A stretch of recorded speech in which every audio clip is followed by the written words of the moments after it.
Gratidão por essa oportunidade, pelo convite da casa, para que hoje, reunidos, em nome de Jesus, nosso mestre, meu guia, que há pouco na mensagem inicial já bateu a nossa porta, nos convidando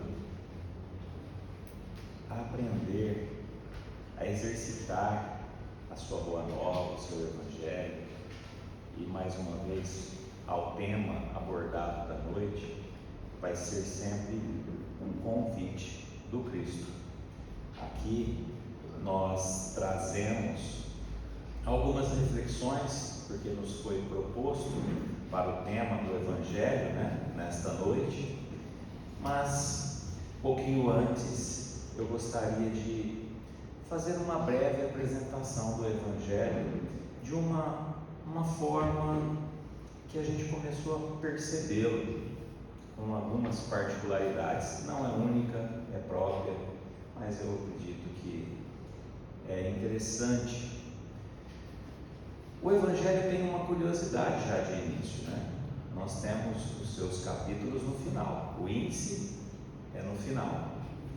O Evangelho é dito que não tem uma ordem, então a gente abre ele aleatoriamente, aonde tocar o nosso coração, a nossa necessidade, mas ele tem sim uma certa organização feita por Kardec. O Evangelho, segundo o Espiritismo, não é o Evangelho puro dos evangelistas, mas é o puro Evangelho. Será que ficou confuso? Não é o Evangelho puro, porque não está ali só o que os evangelistas trouxeram, mas é puro Evangelho porque quando Allan Kardec, através dos Espíritos, vem fazer conexões para nos auxiliar a compreender melhor o Evangelho, ele se transforma na pureza do próprio Evangelho em todas as orientações que nós encontramos ali. O Evangelho, nos 6 primeiros capítulos, ele faz uma base doutrinária, ele nos traz pilares importantes para que a gente possa ir seguindo a compreensão e mais adiante, de acordo com os tópicos abordados, a gente também possa estar relembrando essas bases doutrinárias.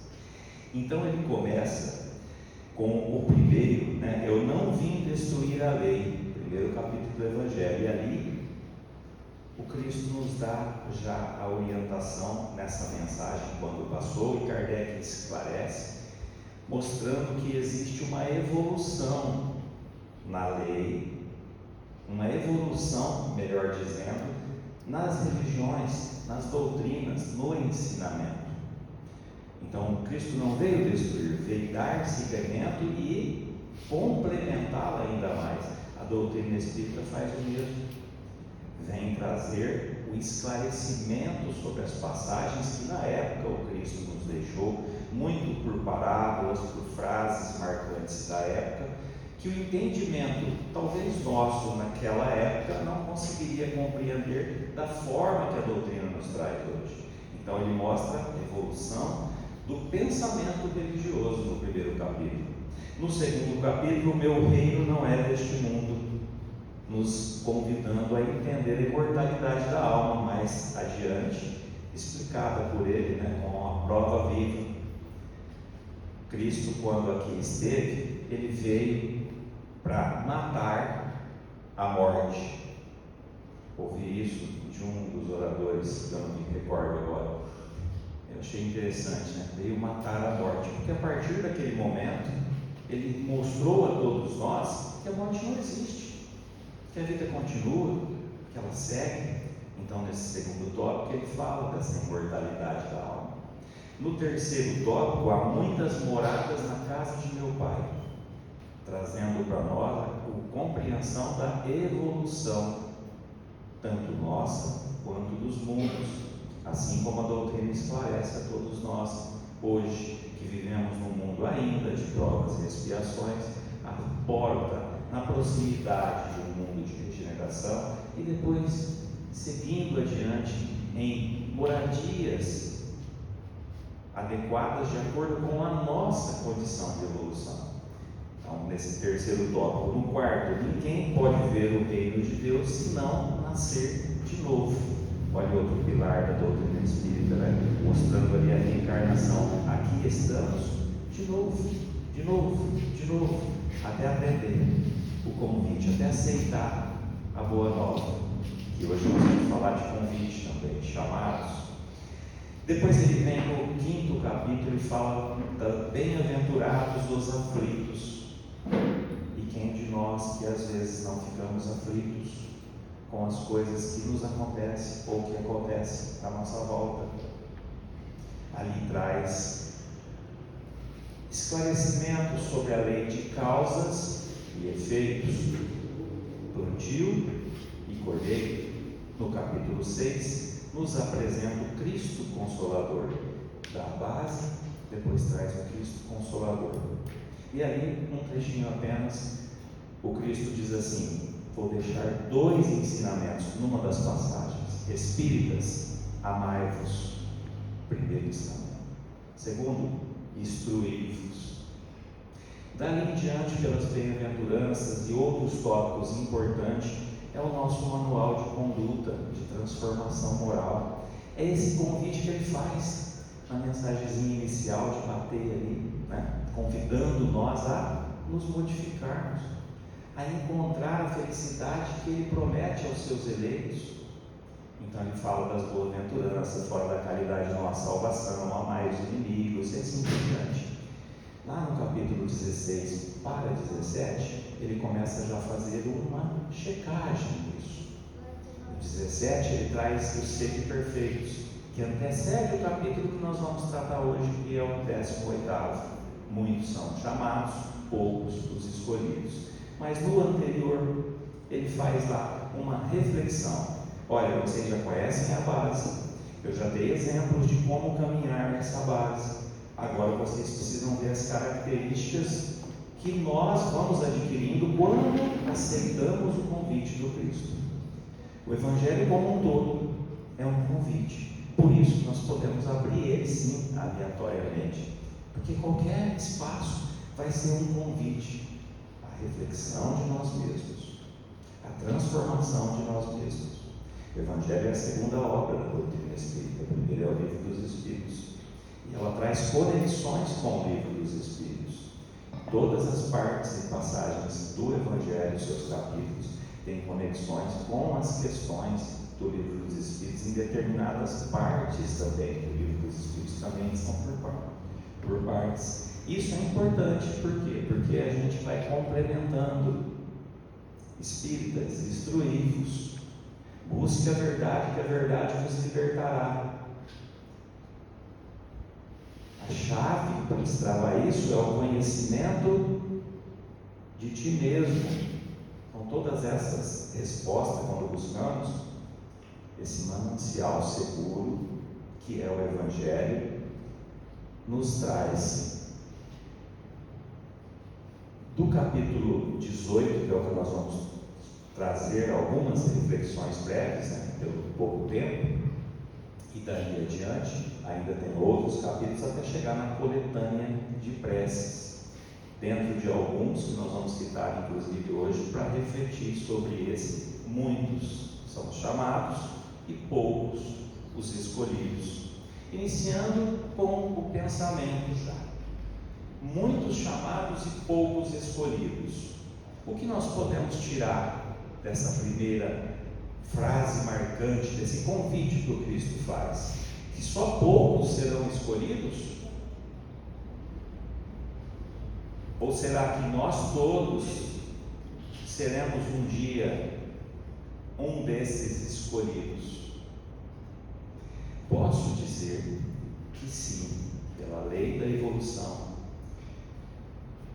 pela bondade e a justiça divina com suas leis, que vai nos conduzir um dia fora desta ignorância que ainda carregamos, que já fomos pior do que hoje, que estamos no nosso melhor momento. Pode até não parecer, tem hora, né? Porque a gente tem hora que quando se olha se assusta, e quando olha a volta fala, não pode estar melhor esse mundo, mas está. Basta a gente saber olhar para trás, ao lado, e entender o que o Cristo nos convida a refletir. Segue nesse capítulo um convite a todos nós, sem exceção. Na verdade, não são muitos chamados, porque o entendimento de muitos chamados é: muitas vezes vós foi chamado, mas todos nós somos chamados sempre, por diversas vezes. Basta a gente procurar compreender se em um momento nós já estamos escolhendo ser escolhido, porque a transformação é nossa. E nós vamos ver aqui nesse tópico, quando ele convida no segundo tópico desse capítulo. Primeiro é o festim, que é a festa que um rei prepara para o casamento do seu filho. Brevemente nós vamos comentar, mas no segundo ele fala da porta estreita. Será que nós já estamos dispostos a aceitar esse convite de ser o escolhido para poder adentrar pela porta estreita? Porque larga é a da perdição, traria nesse segundo tópico. É uma resposta de cada um, porque cada um ao seu tempo, como Cristo nos conforta, nenhuma ovelha será perdida. Então todos somos chamados, muitos são os chamados, mas poucas vezes nós aceitamos ser os escolhidos ou optamos a seguir. Como nós vamos nos tornar os escolhidos do Cristo? Através do aceite ao seu convite da Boa Nova. O Cristo, por si só, é a Boa Nova. Ele exemplificou, ele não escreveu o que hoje a gente traz. São relatos de quem conviveu com ele. Ele fez pelo exemplo, mostrando a possibilidade, mostrando o poder que temos todos nós. Quando ele convida: faça brilhar a vossa luz, vós sois deuses, se quiseres pode fazer o que eu faço e muito mais. E nós às vezes não acreditamos na nossa potencialidade, ou não conseguimos ainda desenvolvê-la. Quando nós vamos nos tornar escolhidos? Quando nós conseguirmos desenvolver as nossas virtudes, como um verdadeiro espírita, tentando domar as más inclinações que temos, as más tendências, e realizando a transformação moral, que todos nós estamos aqui com esse propósito, e individual. Eu só consigo fazer a minha, posso até colaborar no grupo, na sociedade, porque o Cristo fala lá na Boa Nova, quando ele conversa certa vez na lição Bom Ânimo, número 8 do Boa Nova. Ele conversa com Bartolomeu e ele deixa claro essa transformação que tem que ser de coração para coração, para depois alcançar os povos, porque Bartolomeu estava meio entristecido. Nós vamos contar um pouquinho dessa história de Bartolomeu, que tem a ver com o tópico, porque era um chamado. Bartolomeu foi um dos apóstolos do Cristo, também conhecido como Natanael. Ele foi convidado. O Cristo da mensagem inicial bateu e convidou Bartolomeu. Ele aceitou. Então ele teve contato primeiro com a Boa Nova, assim como nós temos hoje. E esse contato primeiro com a Boa Nova já nos dá o direito de ser os poucos escolhidos? Ou será que precisa de mais? O que vocês acham? Só da gente conhecer o convite do Cristo, conhecer o Espiritismo, os ensinamentos belos que o Cristo deixou e que a doutrina nos esclarece, basta? Tem uma passagem que diz assim: o conhecimento da parte espiritual, da espiritualidade, é muito importante, mas por si só ele não destranca a porta estreita. É necessário a transformação moral. Por isso que o Cristo colocou dois ensinamentos: espíritas, instruí-vos, busque o conhecimento vai te libertar, busque a verdade, ela liberta. Busque conhecer a ti mesmo, para tirar destravar essa grandeza que o Cristo nos afirmou estar em todos nós, essa centelha. mas não basta, precisamos aplicá-lo. Então, o convite do Evangelho, o convite da doutrina espírita é nesse sentido, para que a gente possa, aprendendo e compreendendo melhor, principalmente a nós mesmos, aplicar o Evangelho no nosso dia a dia, onde estamos inseridos. Muitos são os chamados para que a gente realize isso a cada instante da nossa vida, em cada lugar que nós nos encontramos, na família, no trabalho, são chamados. Nós escolhemos se vamos aceitar ou não esse convite. Aqui estamos numa escola da vida, estamos aqui com uma provinha, no mundo de provas e expiações. Então, se já compreendemos o convite do Cristo, quando estamos no plano espiritual, entendemos que nos equivocamos, viemos para cá de volta, através da reencarnação bendita, da lei da imortalidade da alma, para quê?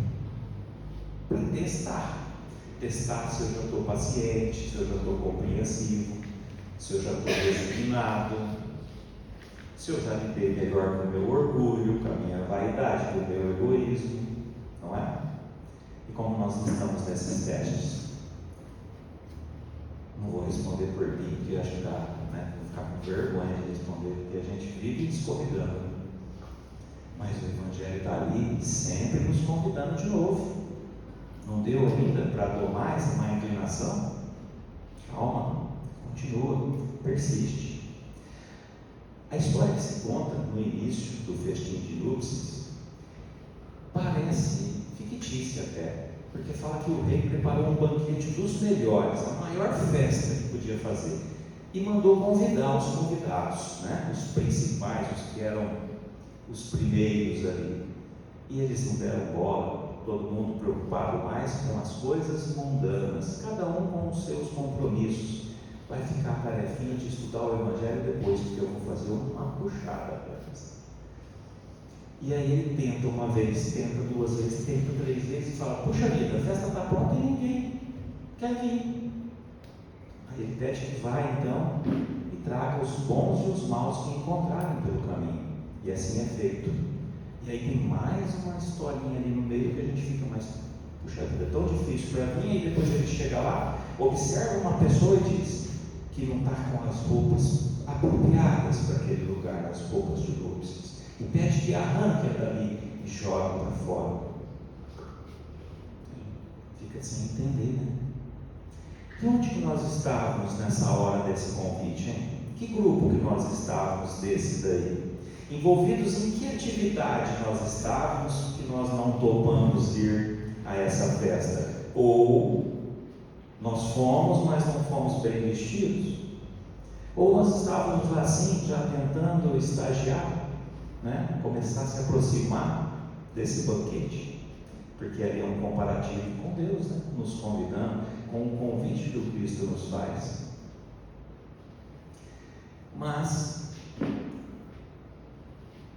divide-se esses grupos de convidados. Quem faz essa divisão, em certa reflexão sobre o tema, é Jorge Elahá. Ele divide em 4 grupos. Ele divide no grupo daqueles que estão equivocados no mal ainda, se comprazem com o mal. Será que tem pessoas aqui no planeta Terra hoje que ainda tem esse sentimento? Que ainda é mal, uma pessoa má, que faz o mal e que acha que o mal está certo? Tem, não tem? Ainda bem que é menos, eu acredito, está diminuindo, eu penso. Eu quero pensar positivo sempre, acreditando na evolução.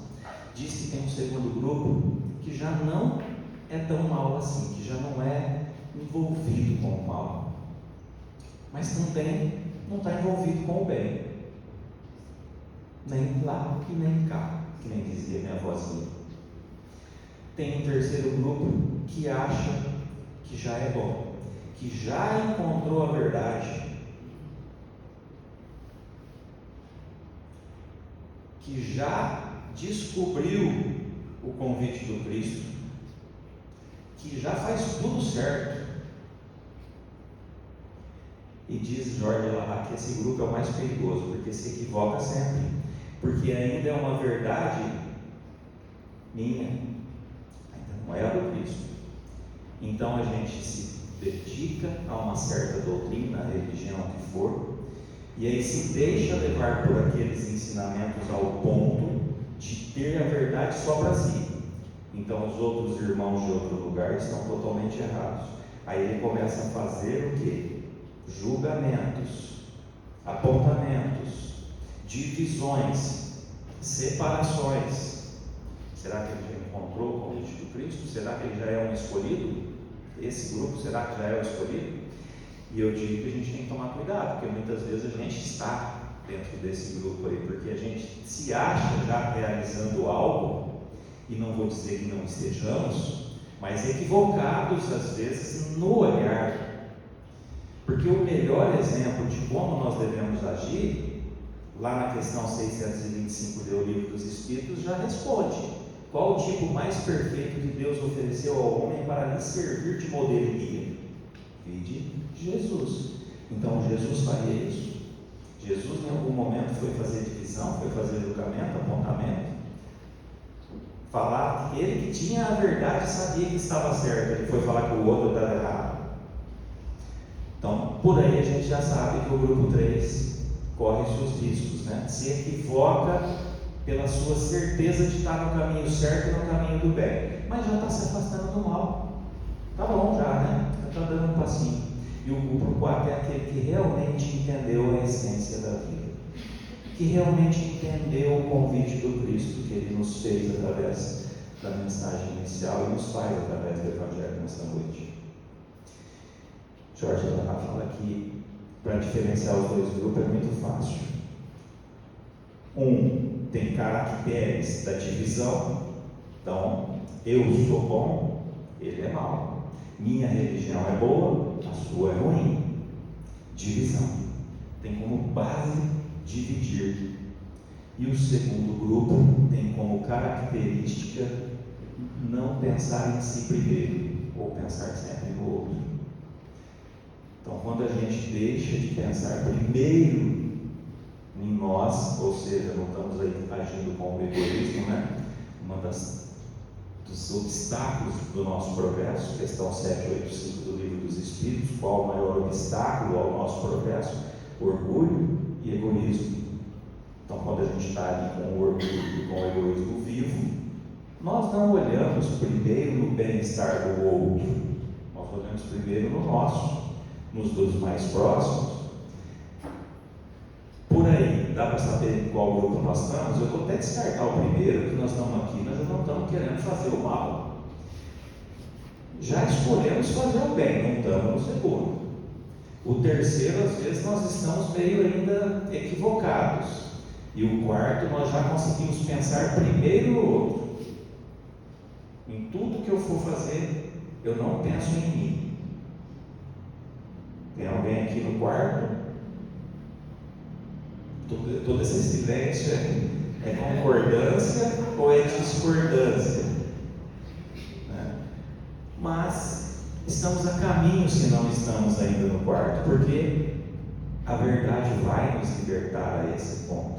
Nós vamos quebrando essas amarras que ainda nos fazem olhar para o meu irmão com um olhar de julgamento, com um olhar de que a escolha dele está errada, que ele precisa pensar como eu, não aceitar as diferenças religiosas, políticas, sexuais, de intelecto, de escolhas.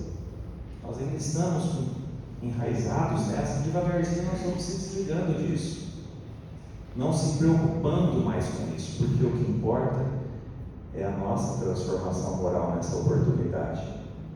Lá no tópico da porta estreita, que é o segundo tópico, traz Kardec, né? 18. Entrai pela porta estreita, porque a porta da perdição é larga, e o caminho que a ela conduz é espaçoso. E há muitos que por ela entram, como a porta da vida é pequena, como o caminho que a ela conduz é estreito, e como há poucos que aí encontram. Isso está no Evangelho de Mateus.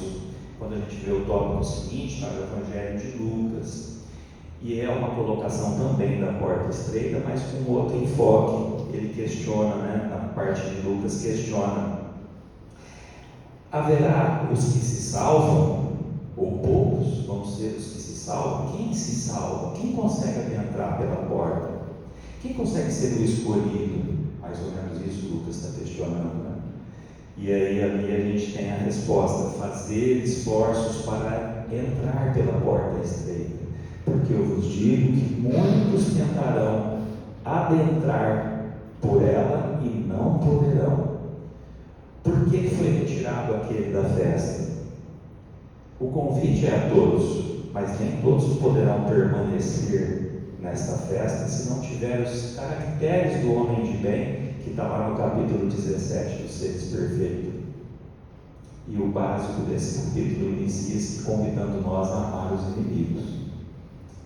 Exercício do amor. Mas que simbologia traz essa porta estreita a todos nós?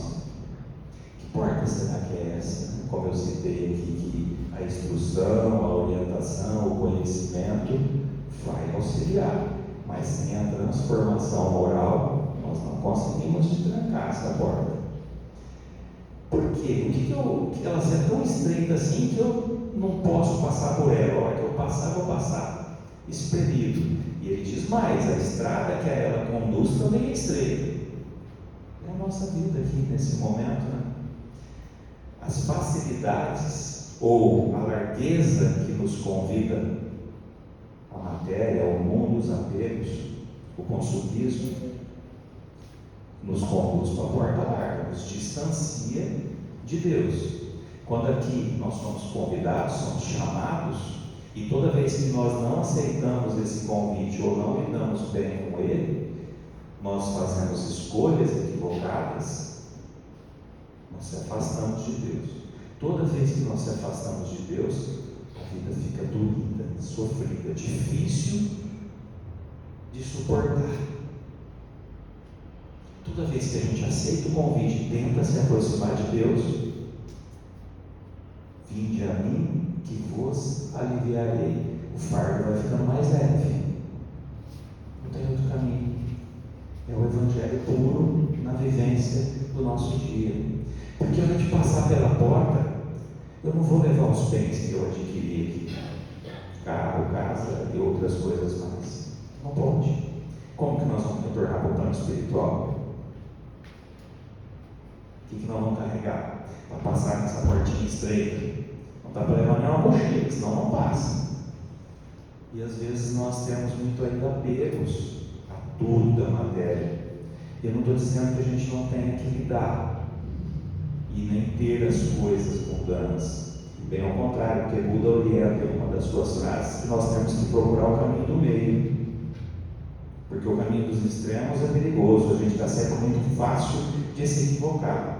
Então eu não faço nada, pode ter certeza que vai dar errado. Eu fiquei agora fascinado por algo e só faço aquilo. Muito perigoso. Bandeiras e guerras e mortes aconteceram em nome de uma bandeira, em nome de um Deus, por aqueles equivocados ao extremo de um lado. Buda diz que o caminho do meio é o caminho mais seguro.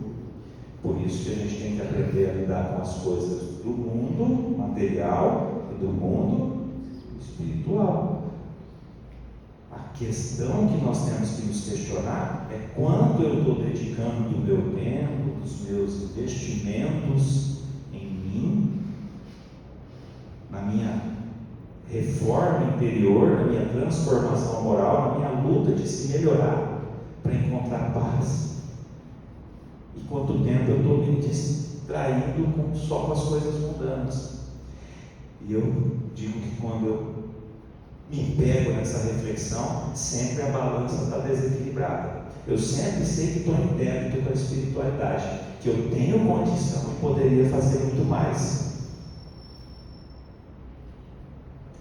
Aí fica para cada um, Mas essa é a luta.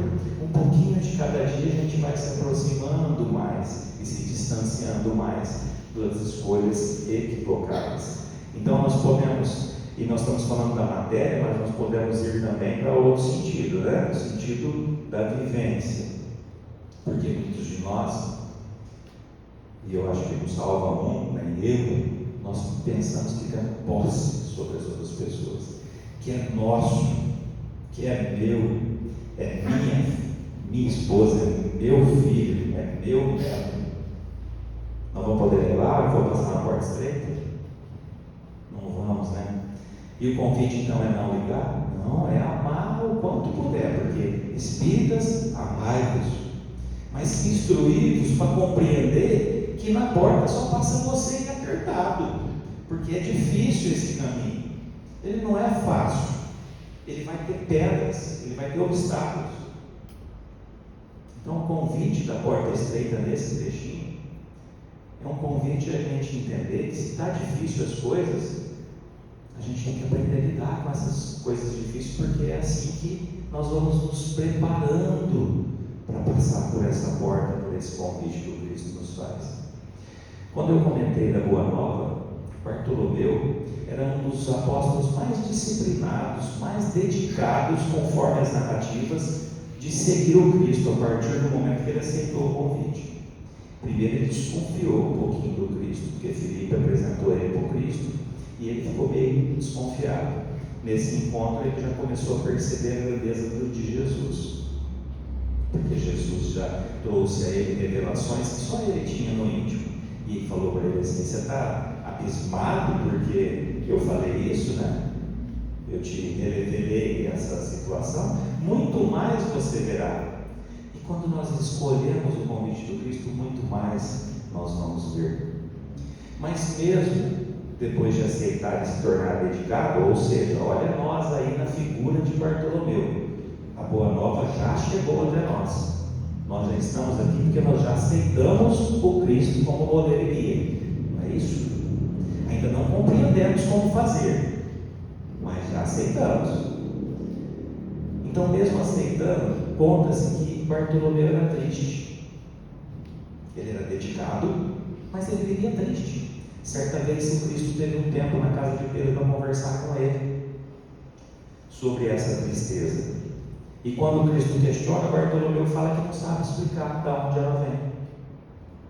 Porque ele reconhece que depois que ele conheceu o Cristo, quando o Cristo disse para ele: meu reino não é deste mundo, dá uma esperança, uma fé no futuro, aquilo modificou ele. Então o contato com Jesus modificou Bartolomeu, mas ele ainda continuava triste. Assim às vezes nós estamos também. Às vezes nós temos fé em Jesus, em Deus, nós sabemos que eles estão no comando, mas às vezes nós nos pegamos tristes, reclamões. Bartolomeu era reclamão, ele reclamava dos pescadores, ele reclamava dos que iam comprar os peixes, porque ele era um pescador. Ele tinha desconfiança que todo mundo queria passar ele para trás. Será que nós somos um pouquinho Bartolomeu ainda? E aí ele fala para o Cristo dessa forma. E resumidamente, porque essa lição está lá na Boa Nova e era muito mais longa, era tema até de uma reflexão que a gente traz, vai precisar vocês verem, é linda essa história, porque a partir desse encontro Bartolomeu se transformou, porque o chamado vem, mas ser escolhido precisa da nossa transformação. Nós precisamos aceitar isso para se tornar escolhido, e aí sim beber dessa água que mata verdadeiramente a sede, como o Cristo nos fala: quem beber dessa água nunca mais terá sede. À beira do poço, né, que ele estava, fala com a mulher samaritana. Então, o que Bartolomeu nesse encontro mostra? Nós vamos ver dar características nossas. O Cristo primeiramente diz a ele: Bartolomeu, uma boa notícia, uma boa nova, o Evangelho não deve trazer alegria?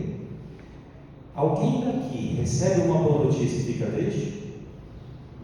É o que o Cristo estava falando com Bartolomeu. Ele tinha recebido esse convite, essa boa notícia, essa boa nova. E por que está triste? E aí ele segue dizendo que tem que confiar. Ele traz dizendo o que eu comentei há pouco, que a transformação vai começar ali por eles que serão a boa nova, mas que ele não viria no planeta, é uma garantia de Jesus nesse tópico do boa nova, se ele não tivesse a certeza de que ia acontecer esse evangelho no coração de todos um dia.